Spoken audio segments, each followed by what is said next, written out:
Okay, thank you. Um, Hello guys. Today I'm gonna give a presentation about chapter 93, defining relative clauses. So before let me introduce myself.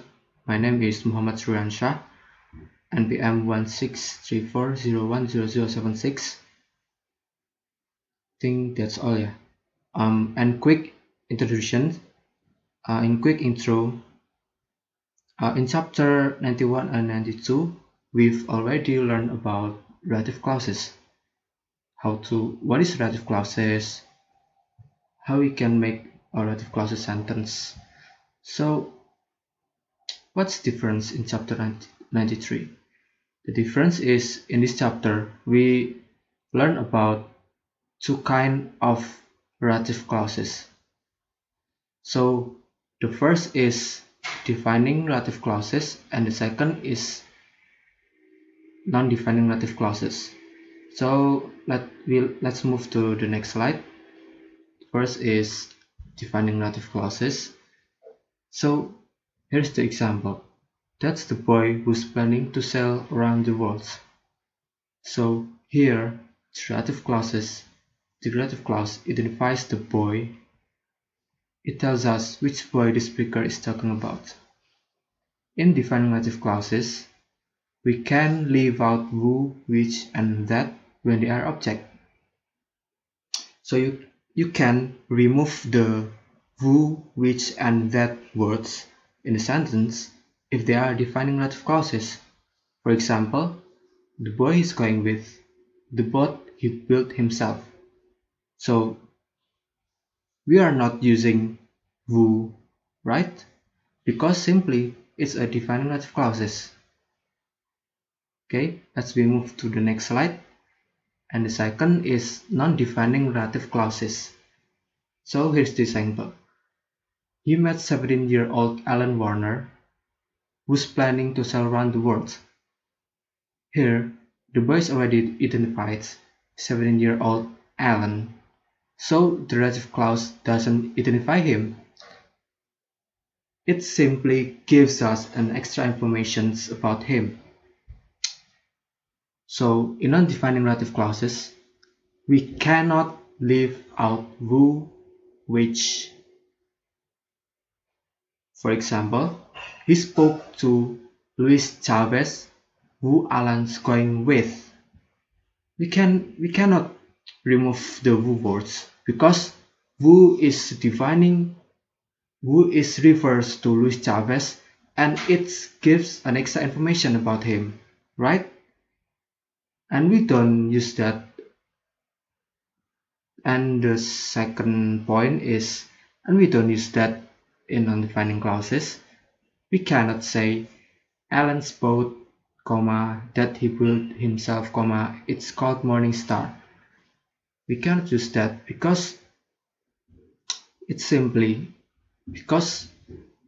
already explained, so we don't need that words. And here's the additional note. In written English, we put a comma before a non-defining relative clauses if it is in the middle of the sentence. We put a comma after it as well. Example: Morning Star, which took Alan 5 years to build, is a 15-meter catamaran. Can we put attention is in a bold sentence, which took Alan 5 years to build?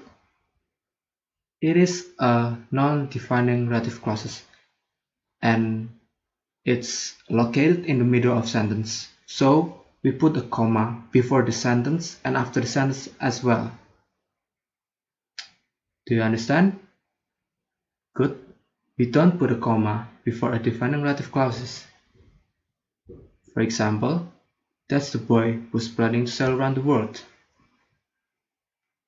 So here's the obvious difference between non-defining relative clause and defining relative clause. The non-defining relative clause, their sentence have a comma, at least one comma in one sentence. So you can know that sentence is a non-defining relative clauses. And when you read a sentence which didn't have a comma, you you can know that's a defined relative clause. So, and another additional note is we can use where and whose in non-defining relative clauses. So, for example, Alan and Louis, whose childhood ambition was to sail around the world, live tomorrow.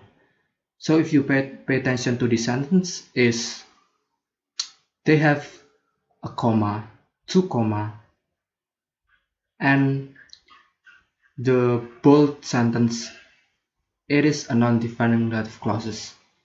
So it's pretty obvious, right? You can know exactly and fast which one is non-defining relative clauses. So in non-defining relative clauses, you can also use where and whose. Okay, and the other is informal English. We can use whom and which after a preposition in a non-defining relative clause. So, for example, the trip is sponsored by a Pelican Bank, for whom Alan's father works. But in informal English, we normally say the trip is sponsored by Pelican Bank, whose Alan's father's work. So there is a two kind of non-defining relative clauses. The one is we can use in formal English. So we can use whom and which after a preposition, and the second is informal English. So we didn't use whom and which. We simply use who and which. Okay, it's pretty obvious, right? And let's move to the next slide. And the last additional note is this non-defining relative clauses can refer to a whole clause. For example, they are going to be away for a long time, which will be difficult for their families. So the sentence is referred to the whole clause. So it's pretty obvious, right? Okay, I think that's all for me. Is practice, but we don't use practice, right? We simply, because I give presentation from my home. So I think that's all for me. Thank you for your attention. I'm sorry if I make any mistakes in my presentations, and good luck for your quiz. Thank you.